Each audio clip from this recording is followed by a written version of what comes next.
नाज़रीन, बुलेटिन जे आगाज़ में अवां खे ॿुधायूं सूबाई वज़ीर सरदार शाह ऐं मोहम्मद अली मलकानी जी गॾियल प्रेस कॉन्फ्रेंस जे हवाले सां। सरदार शाह जो चवणो हो त तालीम खाते सिंध में ग्रेड 1 खां 4 ताईं 18,000 जायूं ख़ाली आहिनि, भर्तियूं कयूं वेंदियूं।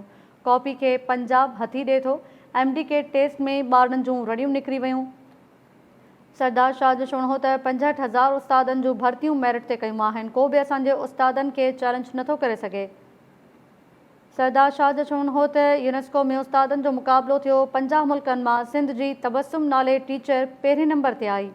सरदार शाह जो चवणो हो त असांखे चवनि था सिंध सभ खां पोइ ते आहे। नौशरो फिरोज़ पंजाब जे 70 स्कूलनि खां अॻिते आहे।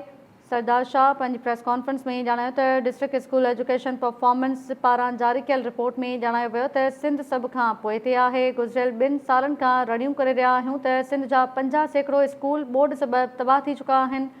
सिंध में लाॻीतो 2 भेरा ॿोॾूं आयूं हुयूं, जंहिं करे स्कूल इंफ्रास्ट्रक्चर तबाह थियो। तालीम खाते सिंध जे वज़ीर सरदार शाह जो चवणो हो त पंजाब, बलूचिस्तान ऐं KP में वरी बोर्ड नाहे आई। आसन जे सिस्टम में जेके ख़राबियूं आहिनि उन्हनि खे कॾहिं नाहे लकायो। सरदार शाह चयो त सिंध खे रिपोर्ट में पोइ ते ॾेखारियो वियो। सिंध पहिरियों सूबो आहे जिते मज़हबी निसाब पढ़ायो वञे थो। असांजे निसाब में ट्रांसजेंडर एजुकेशन पॉलिसी आंदी पई वञे। सूबाई वज़ीर सरदार शाह ऐं मोहम्मद अली मलकानी गॾियल प्रेस कॉन्फ्रेंस कई। चवणो हो त तालीम खाते सिंध में ग्रेड 1 खां 4 ताईं 18,000 जायूं ख़ाली आहिनि, भर्तियूं कयूं वेंदियूं। सरदार शाह जो चवणो हो त कॉपी खे पंजाब हथी ॾिए थो।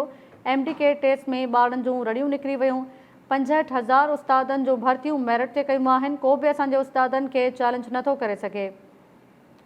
सरदार शाह जो चवणो हो त यूनेस्को में उस्तादनि जो मुक़ाबिलो थियो। 50 मुल्कनि मां सिंध जी तबस्सुम नाले टीचर पहिरें नंबर ते आई।